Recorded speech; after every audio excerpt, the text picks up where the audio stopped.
பாத்துமா பொறுமையா நட. ஐயோ முடியலையே எனக்கு. சண்டால சிரிக்கிங்க. இந்த அடி அடிச்சு என்ன சட்னி ஆக்கிட்டாளுங்களே எம்மா. ஐயோ அப்பா. நல்லா ஐயோ அம்மானு கத்தினு கிடங்க. அப்படியே யாருன்னா வந்து பிச்சை போட்டு போவாங்க. அமைதியா வாங்கம்மா. அடி வாங்கினவளுக்கு தானே தெரியும் அதோட வலி என்னன்னு. தொடப்பு கட்டையிலெல்லாம் முன்ன பின்ன அடி வாங்கியிருக்கீங்களா நீங்க? நான்லாம் தொடப்பு கட்டையிலேயே பல பேர் அடிச்சு ஓட விட்டுருக்கேன். நான் எதுக்கு அதுல எல்லாம் அடி வாங்க போறேன்? அடி கொடுக்குற இடத்துல தான் எப்பவுமே நம்ம இருக்கணும். உக்காருங்க. ஐயோ எம்மா உட்காரும் போது கூட வலிக்குதே. ஐயோ என்ன இந்த வலி வலிக்குது. அந்த டாக்டர் ஒழுங்கா மருத்துவம் பார்த்தானு கூட எனக்கு தெரியலையே. வலியெல்லாம் போவே இல்லையே. அடி வாங்கின அன்னைக்கே வலியெல்லாம் சரியா போயிடும்னு எதிர்பார்க்க கூடாதுமா. அதான் டாக்டர் மாத்திரை மருந்தெல்லாம் எழுதி குத்துக்கிறாருல, வாயில போட்டுக்கோங்க எல்லாம் சரியாயிடும். போடுறேன், வேற வழி. என் நிலமைய பார்த்தீங்களா? இந்த வயசுல இப்படியெல்லாம் எவகிட்டயே அடி வாங்கிக்கின்னு கஷ்டப்பட்டுக்கின்னு கிடக்குறேன். நான் என்னத்த சொல்றது? கஷ்டப்பட்டு புள்ளைய பேக்கிறதெல்லாம் எதுக்கு? இப்போ நாளை பின்ன வயசான காலத்தில் நம்மளை நல்லா பார்த்துக்கோங்கன்னு தானே. ஆனால் என் புள்ளைய பார்த்தீங்கல்ல, என்னை வீட்டை விட்டு வெளியே துரத்திட்டான். வெளியே தான் நீ கிடக்கணும்னு சொல்லிட்டான். எல்லாம் அவன் பொண்டாட்டியும் அவன் புள்ளிங்க பேச்சை கேட்டுக்கின்னு தான் என்னை இவ்வளோ டார்ச்சர் பண்ணி நிற்கிறான் என் புள்ள. இதுக்கெல்லாம் என்னைக்கு ஒரு விடிவு காலம் கிடைக்குமோன்னு எனக்கு தெரியலம்மா. இதுக்கு தாங்க பொம்பளை பொண்ணு ஒன்று பெற்றுக்கணுங்கிறது. கடைசி காலத்தில் அதுவாவது கஞ்சி தண்ணி ஊற்றும் நம்மளுது. நீ எனக்கும் ஒத்த புள்ளியா போயிட்டான். அவனும் அந்த ராபிட்டு மாவ இருக்காளே ஜூலி, அவளை இழுத்துன்னு ஓட்டான். என்னத்த சொல்கிறது? ஒரு குடும்பத்தில் ஒரு கதை. இப்போ அதையெல்லாம் பேசி என்ன பிரயோஜனம்? நான் இதே மாதிரி கண்டவகிட்ட அடியை வாங்கிக்கிட்டு நாயாட்டம் வெளியவே இருந்து சாக வேண்டியதான் போல இருக்குது. ஆனால் இன்னும் நீ சும்மா இதையே சொல்லி புலம்பி நிற்கிற. நீ எதுக்கு முதல்ல அடி வாங்கின அந்த விஷயத்த சொல்லு. ஏங்க இப்போ ரொம்ப முக்கியமா? ஆமாம் முக்கியம்தான். உங்களை இவ்வளோ தூரம் ஹாஸ்பிட்டல் கூட்டின்னு போயிட்டு பத்திரமா வீட்டுக்கு எடுத்துன்னு வந்து விட்டான்ல, அப்போ நீங்கள் எனக்கு எல்லா விஷயத்தையும் சொல்லி தான் ஆகணும். என்ன விஷயத்துக்கு அடி வாங்கினீங்க சொல்லுங்க முதல்ல. அது என்னத்த சொல்கிறது? இந்த நந்தினி பொண்ணை இன்னைக்கு பொண்ணு பார்க்கறதுக்கு வந்தாங்க. ஒரு மாப்பிள்ளை பையன் வந்தான். அவங்கிட்ட நந்தினியை பற்றி இல்லாததை போல இதையே சொன்னான். அப்படியே ஓடிடுவான்னு பார்த்தேன். அவன் எல்லா விஷயத்தையும் கேட்டுக்கின்னு நேராக அங்கே போய் பற்ற வச்சுட்டு இருக்கிறான். அதுதான் அவளுங்க வந்து என்ன மொத்துன்னு மொத்திட்டாளுங்க. நான் அப்போவே நினச்சேன், இந்த மாதிரி எசகு பசக்கா ஏதாவது ஒன்று பண்ணிட்டு தான் நீங்கள் அடியை வாங்கியிருப்பீங்கன்னு. அப்படி என்னதான் சொன்னீங்க? இந்த அம்மா ஒன்று ஆனால் ஒன்றும் பைத்தியம் மாதிரி சிரிக்கும். ஏங்க சொல்லுங்க, என்னங்க பணத்தீனி கிடக்குறீங்க? சொல்லுங்க, என்ன விஷயத்த சொன்னீங்க? எதனால் அவளுங்கெல்லாம் வந்து உங்களை அடிச்சாருங்க?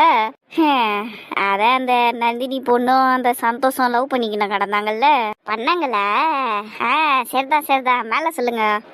நான் இதையெல்லாம் அந்த மாப்பிள்ளை பையன்கிட்ட சொன்னேன். சரியே, இதுக்கா நீங்க அடி வாங்கினீங்க?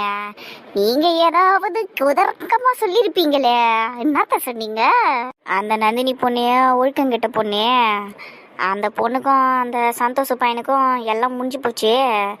அதையெல்லாம் மறைச்சி தான் உனக்கு கல்யாணம் பண்ணி வைக்க பார்க்குறாங்கப்பான்னு சொன்னேன். அவ்வளோதான். அந்த பையன் அப்படியே கேட்டுட்டு, ஐயோ எனக்கு அப்படிப்பட்ட பொண்ணே வானான்னு போகிறேன், நான் பார்க்க மாட்டேன் அந்த பொண்ணுன்னெலாம் சொன்னான்.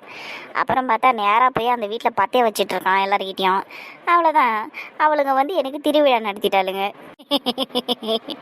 நல்ல விஷயத்த தான் பண்ணியிருக்கிறீங்க. ஆனால் இதையெல்லாம் நீங்கள் 3வது மனுஷனை வச்சு தான் பண்ணணும். நீங்களா எதுக்கு நேராக முதல்ல வாயை திறந்து நீங்களே உங்கள் மண்டையை விட்டீங்க? தோணுச்சுதான். ஆனால் யார்கிட்ட சொல்லி இதையெல்லாம் சொல்ல வைக்கிறது? அதனால தான் நான் அப்படியே அந்த பையனை தடுத்து நிறுத்தி சொல்லி அனுப்பிச்சிடலான்னு பார்த்தேன். அந்த பையன் திரும்பி இங்கெல்லாம் வரமாட்டான்னு தான்மா நான் நினச்சேன். ஆனால் அவன் நேராக அந்த வீட்டுக்கு போய் சொல்லிட்டுக்கிறாம்மா எல்லாத்தையும். அப்போ உங்கள் சோழி முடிஞ்சதுன்னு நினச்சிக்கோங்க. இதுக்கு மேலே என்ன இருக்குது முடியறதுக்கு? இருக்குதே சாயங்காலம் உங்கள் புள்ள வந்தால் எல்லாத்தையும் சொல்லுவாங்கல்ல. வாசல் திண்ணையில் வரையும் இடம் கொடுத்தவன் இனிமேல்ட்டு அதை கூட கொடுக்க மாட்டானோன்னு எனக்கு தோணுது. தெருவில் தான் உட்கார போறீங்க அடுத்து நீங்க. ஐயோ ஆமால, அவன் வந்ததும் குடும்பமா சேர்ந்து பத்த வைப்பாளுங்களே. ஐயோ நான் என்ன பண்ண போறேன்னு தெரியலையே எனக்கு. ஏமா சும்மா பதறாதம்மா, இதெல்லாம் திருட்டு வேலை செய்யறதுக்கு முன்னாடி யோசிச்சிருக்கணும். சரி, நான் ஒரு யோசனை சொல்றேன், அதுபடி செய்யி. சொல்லுங்கம்மா, நீங்க என்ன சொன்னாலும் செய்யறேன். நீங்க தனியா ஒரு வீடு எடுத்து தங்கி உங்களுக்கு தேவையானதெல்லாம் நீங்களே பார்த்துக்கிட்டு சந்தோஷமா இருங்க. அதான் உங்களுக்கு நல்லது. எதுக்கு நீங்க இந்த மாதிரி தேவையில்லாம வாசல்லையும் தெருவுலையும் உட்காந்துன்னு கிடக்கணும்? நீங்க தனி வீடு ஒன்று எடுங்க. தனி வீடா? நானும் நினச்சேன்தான். ஆனால் அதுக்கெல்லாம் பணம் வேணுமே. என் புள்ள எனக்கு தான் ஒத்த பைசாவும் கொடுக்க மாட்டான்ட்டானே. நானே ஏதோ என்கிட்ட இருக்கிற பணத்தை வச்சு வயிற்ற கழுவின்னு இருக்கிறேன். இதில் எங்கிறது நான் தனி வீடெல்லாம் எடுக்கிறது? இதே பணம் கொடுக்க மாட்டேன்னு சொன்னானா? அதே எப்படி சொல்லுவான்? நீங்கள் தானே அவனை பெற்று வளர்த்து நீங்கள் அவ்வளோ பெரிய ஆளாக்குனீங்க. உங்களுக்கு பணத்தை கொடுக்காம வேறு யாருக்கு கொடுப்பானா? இங்கே பாருங்கம்மா, நீங்கள் எதுவும் கவலைப்படாதீங்க. மாதம் மாதம் பணத்தை எண்ணி வைக்க சொல்கிறேன் நான். நீங்கள் கவலைப்படாதீங்க. நீங்கள் சொன்னால் அவன் கொடுத்துருவானா? சும்மா இருங்க நீங்கள் வேற. நான் சொன்னேன்னா உங்கள் புள்ள மாதம் மாதம் பணத்தை எடுத்து வச்சு தான் ஆகணும்.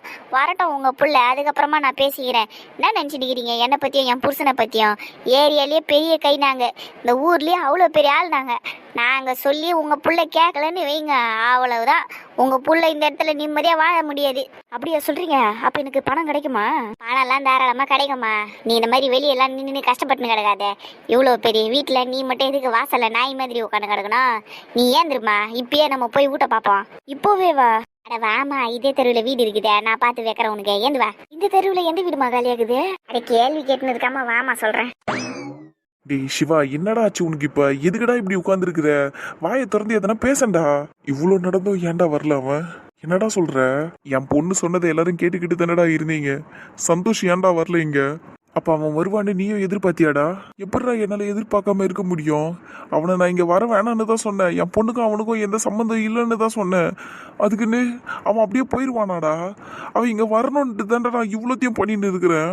என்னடா சொல்ற? நான் மாப்பிள்ள பாக்குற விஷயத்த ஆரம்பிச்சதே சந்தோஷ் இங்க வந்து என்கிட்ட பேசணும், நந்தினி கிட்ட பேசணும், நந்தினிக்காக அவன் சண்டை பொண்ணுங்கிறதுக்காக மட்டும்தான்டா. அவ்வளவு சுலபத்துல என் பொண்ணை விட்டு கொடுத்துட்டு போயினே இருந்துட்டான். அன்னைக்கு கூட மறுநாளே என்கிட்ட வந்து பேசுவான்னு நான் எதிர்பார்த்துக்கிட்டு இருந்தேன்டா. ஆனா இவன் புள்ள வரவே இல்லை. அப்ப இந்த மாப்பிள்ள பாக்குற விஷயம் எல்லாம் வெறும் டிராமா தானா? ஆமாண்டா அசோகே, நான் பண்ண எல்லாமே டிராமா தான்டா. என் பொண்ணுக்காக சந்தோஷ் வந்து சண்டை போடுவான்னு நினைச்சேன்டா. ஆனா நான் போன்னு சொன்னதும் அவ்வளவுதான்டா, அந்த பையன் அப்படியே போயிட்டான்டா. என்கிட்ட வந்து ஒரு வார்த்தை கூட பேசவே இல்லை. நான் என்ன தாண்டா பண்றது? எனக்கு ஒண்ணுமே புரியல.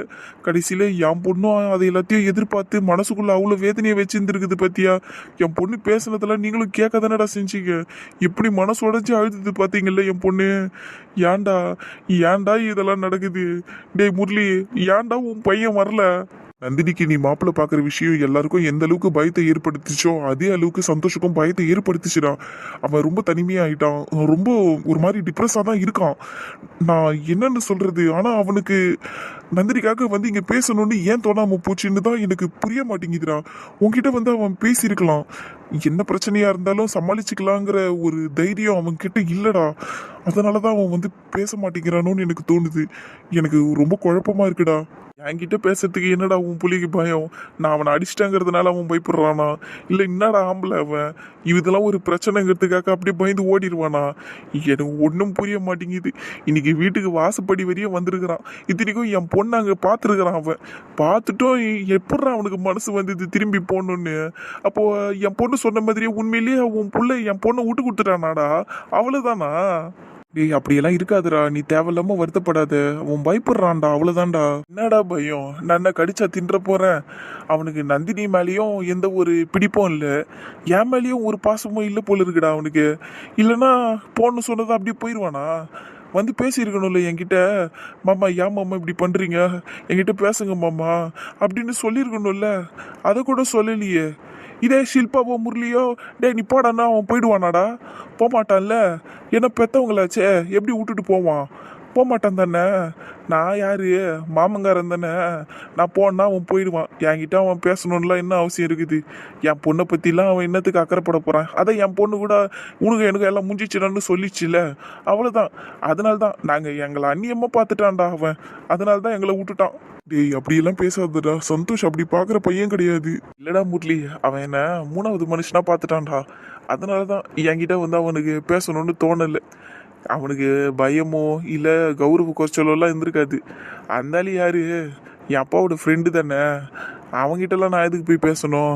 அவன் பொண்ணெல்லாம் நான் எதுக்கு கட்டணுன்ட்டு அவன் அசால்ட்டாக இருந்துட்டான். அதுதான் அது அப்படிதான். இல்லைன்னா மாப்பிள்ளையெல்லாம் பார்க்குறாங்களே நந்தினிக்கு, ஐயோ என் வாழ்க்கை போயிடுமே, எப்படியாவது போய் நம்ம பேசி ஆகணுமேன்ட்டு வந்து நின்று இருப்பான்ல இங்கே. அதெல்லாம் அவன் நினைக்கலன்னா என்ன அர்த்தம்? எங்க எல்லாரையும் அவன் அந்நியமா பார்த்துட்டான்னு தானே அர்த்தம்? டி சிவா, அப்படியெல்லாம் பேசாதடா. சந்தோஷ் அப்படிப்பட்ட பையன்லாம் கிடையாது. நம்ம பிள்ளைங்க யாருமே அப்படி நம்மளை பார்க்காதுங்கடா. ஏன்டா இப்படி பேசுற? நம்ம பிள்ளைங்கெல்லாம் அதெல்லாம் பார்க்காதுங்கன்ற நம்பிக்கையில தானடா இத்தனை வருஷம் நம்ம காலத்தை ஓட்டிக்கிட்டு இருந்தோம். ஆனா ஒரு பிரச்சனை வரும்போது தானடா தெரியுது. அநியாயத்துக்கு பிச்சுக்கிட்டு போயிடுச்சிங்களேடா. என்னடா பண்றது நான்? என் பொண்ணு நந்தினிக்கும் ஒரு பாடத்தை கற்றுக் கொடுக்கணும்னு தானடா இந்த மாப்பிள்ளை பார்க்கறது அத்தி தின்னு நான் நினச்சேன். அந்த பொண்ணு அவனை எதிர்பார்த்துக்கிட்டு இங்கே நின்றுக்கிட்டு இருந்திருக்குது. ஆனா அவன் எனக்குன்னா சின்ன அவன் பாட்டுன்னு போயிட்டானேடா. என்னடா பண்றது நான்? இப்போ நான் எப்படிடா பேசுவேன்? நான் அப்படிதானடா எடுத்துப்பேன் இதெல்லாம். டேய், அப்படியெல்லாம் யோசிக்காதடா. சந்தோஷ் உண்மையிலே பயத்துல தான்டா வரல. மற்றபடி அவன் உன்னை வெளியாலெல்லாம் பார்க்க மாட்டான்டா. சும்மா இருடா. நீ வேற பயம் பயன்னு ஒதுங்கி போனா வாழ்க்கையில எப்படிடா ஜெயிக்க முடியும்?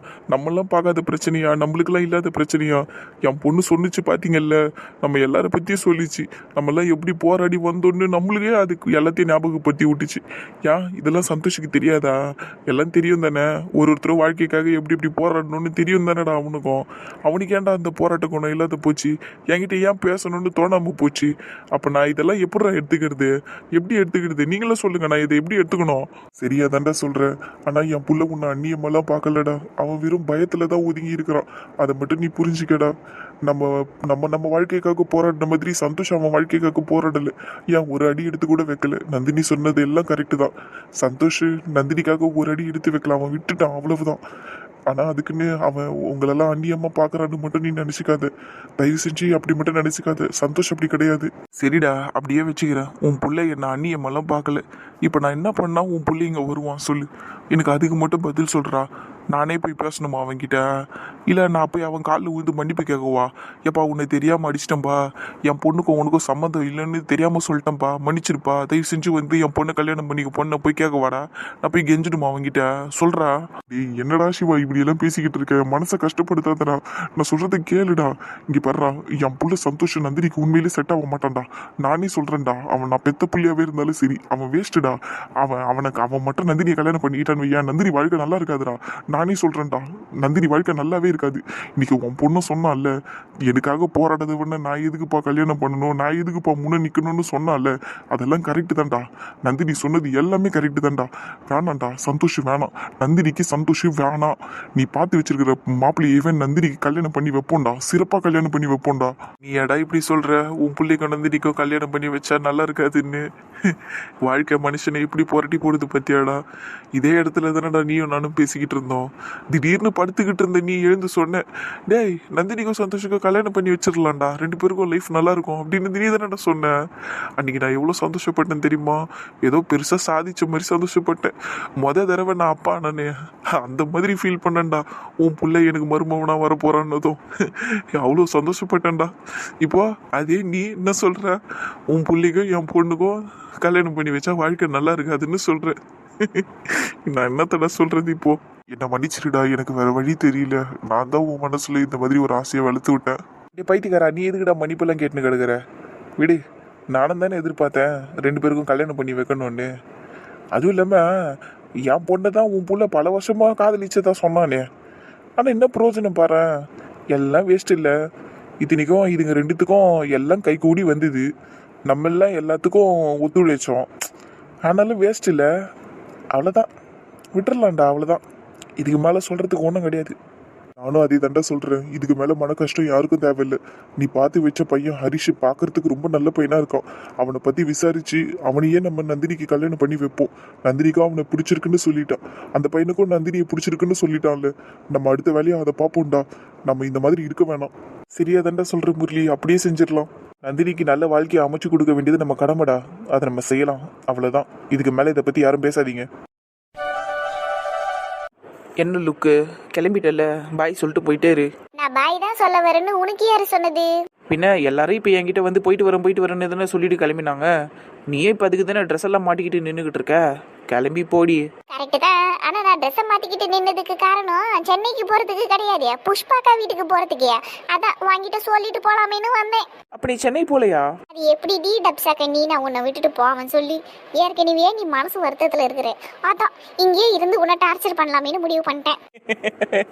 அடியே நாயா, நான் டப்ஸா கண்ணியா? ஆமா கண்ணாடி மாட்டி இருக்குல்ல, அப்ப நீ டப்ஸா கண்ணி தான். பண்ணி மூஞ்ச பராதிக்க. எனக்காக இருக்க ரெண்டு என் உயிரியே வாங்குது. ஃப்ரெண்டுன்னா அப்படிதாண்டிய. ஒரு ஃப்ரெண்டு கஷ்டத்துல இருந்தா அந்த ஃப்ரெண்டுக்கு இன்னும் கஷ்டத்தை கொடுத்து அது எதுக்காக கஷ்டப்பட்டுச்சோ அந்த கஷ்டத்தை மறக்க வைக்கணும். லாஜிக்கு சரிதான் சரிதான். இப்படியே சிரிச்சுட்டு இரு, அப்பதான் நல்லா இருக்கும். சரியா, நான் போய் அப்படியே புஷ்பாக்கா வீட்டுக்கு போயிட்டு வந்துடுறேன். அது கேள்வினா நிலைமையில இருக்குன்னு போய் பார்த்துட்டு வந்துடுறேன்டி. அதை போட்டு பொழந்து எடுத்தோம்ல, அது இப்ப எப்படி இருக்குதுன்னு போய் என் கண்ணால பாக்கணும். பார்த்துட்டு வந்துடுறேன். என்ன விட்டுட்டு போற? நானும் வேற இரு. வரியா?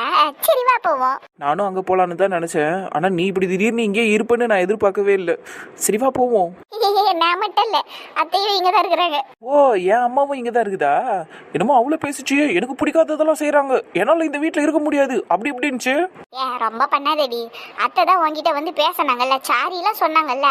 மூஞ்ச பாரு, அத்தை எதனா கிண்டல் பண்ணு கண்ணாடியை உடைச்சிருவேன். சரிடியே, உன் சொத்தையை நான் ஒன்றும் சொல்ல மாட்டேன், வா போவோம்.